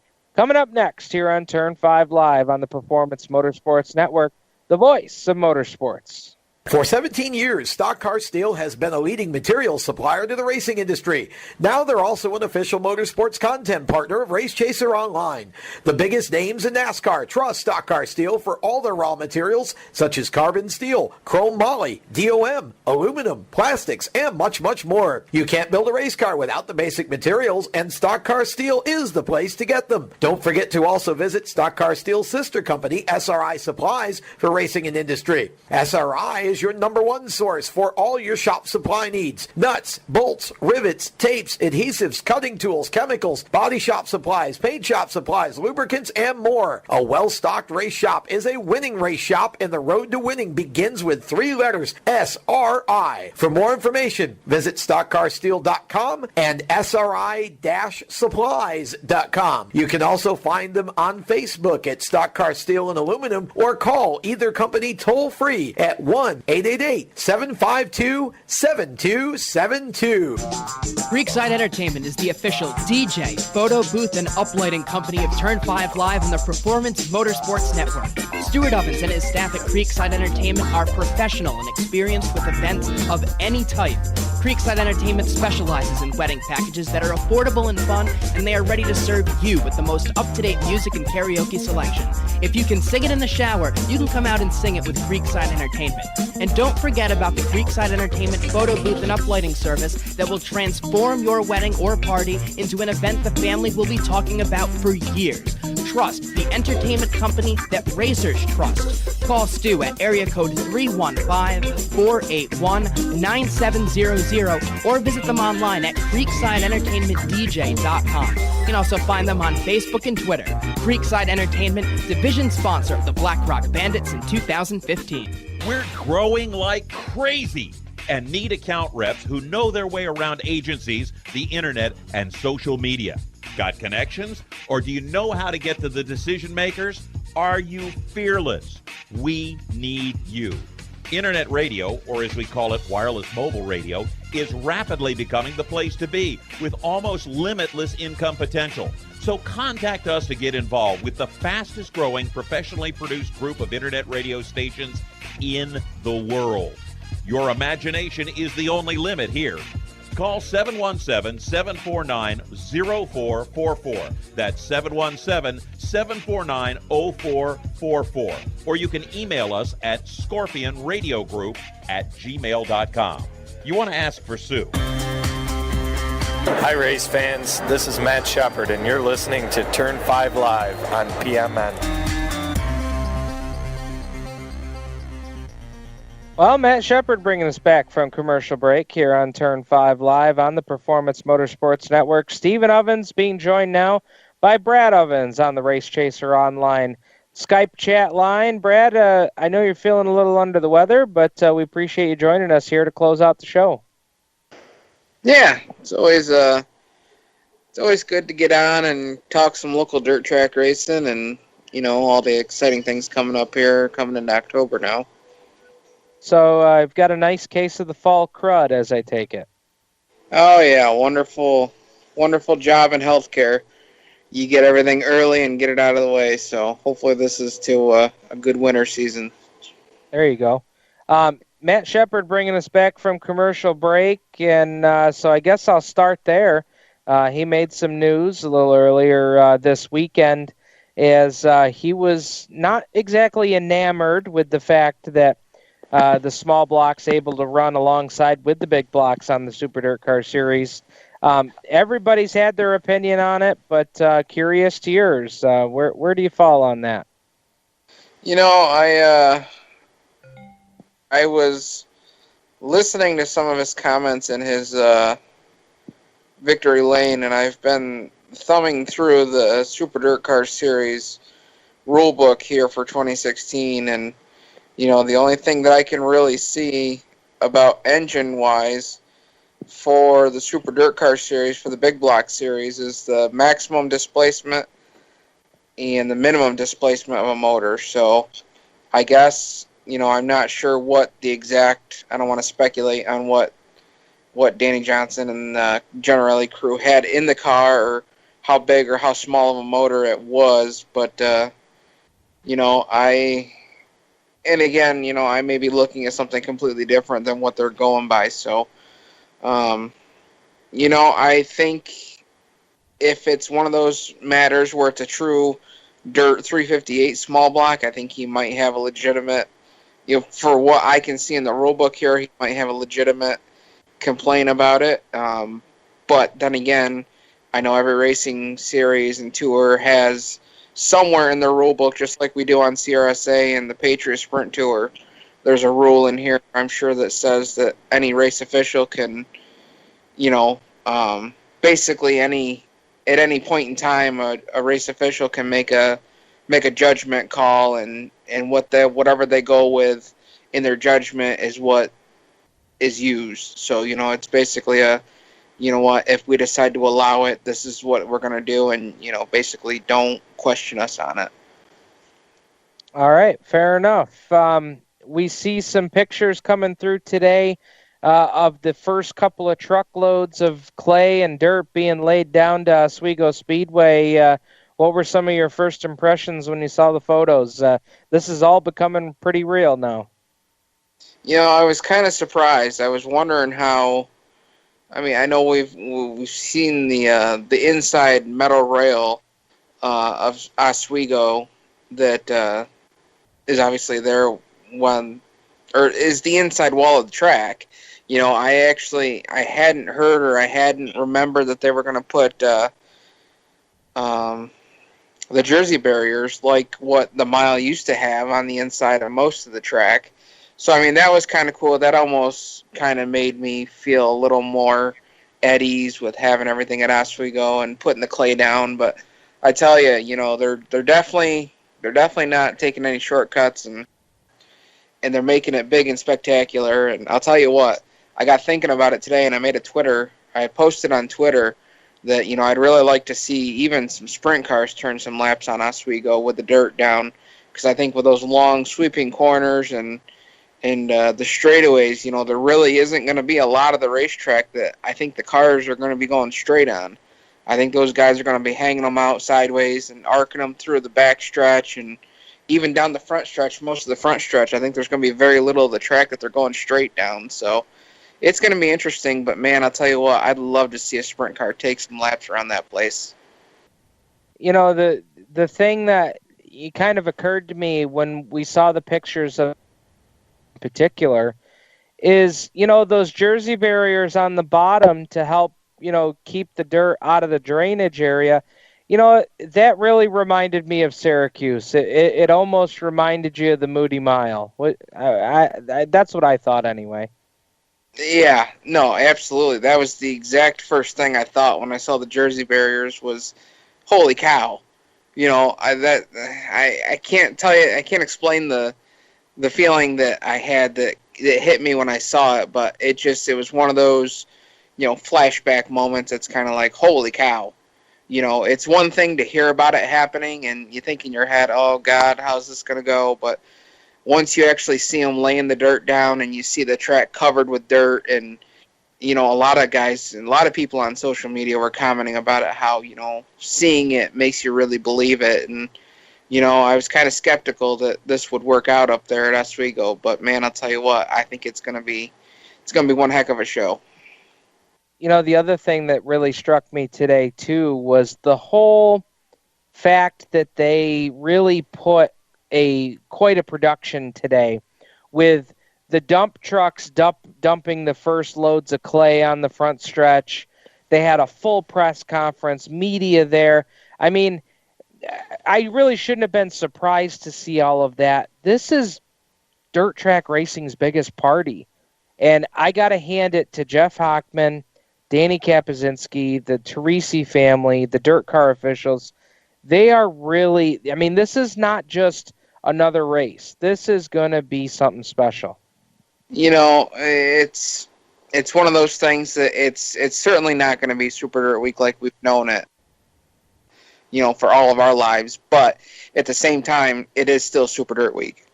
And, it's not just a week of, racing out on the dirt. When they put the Super, they really put the Super in Super Dirt Week. So it's really cool to see it. And, I think it's really helping boost up the hype of it. And let's be honest, it's still Super Dirt Week, regardless of whether, obviously we're not at the mile anymore like we would love to be.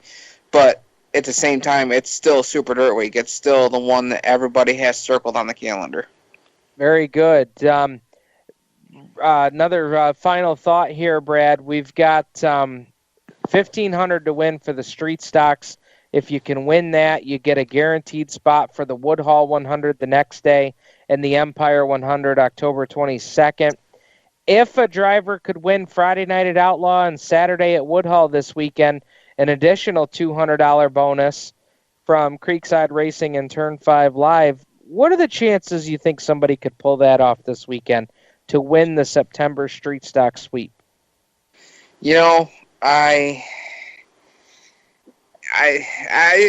definitely possible. I think it really puts a bigger challenge to it. Winning Outlaw, it's been proven over the season that there's anywhere from 6 to 8, 10 guys that could win at any given night. Whoever hits on it and whoever's got the best car. It's any given race on Friday night, but I think it's the Saturday night race at Woodhall, the 100-lapper, that really throws in the monkey wrench, because you've really got to hit everything perfect. You got to have the car right. You got to save your tires. Yeah, I think it's doable. If somebody can do it, I'd love to see it. All right, man. Hey, appreciate you coming on and helping us close out the show. Thanks, guys. I also want to thank Jacob Seelman, John Stewart for being on tonight's show. On behalf of myself, Stephen Ovens, Clint Miller, Brad Ovens, everybody here at Race Chaser Online and the Performance Motorsports Network, we thank you for tuning in. We'll be right back here with a breakdown from the Outlaw Fall Nationals and the Woodhall 100 next Tuesday night at 7:30 p.m. on the Performance Motorsports Network. Thank you, folks, and good night.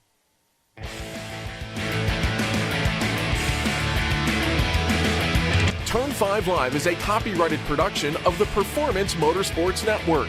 PerformanceMotorsportsNetwork.com is a member of the Scorpion Radio Group Incorporated and may not be rebroadcast, replicated, or saved in any media without the explicit written permission of PMN. The opinions expressed on this program are those of the host, co-host, and guest, and do not necessarily reflect those of the management and ownership of either the Performance Motorsports Network or Scorpion Radio Group Incorporated, the advertisers, or marketing partners.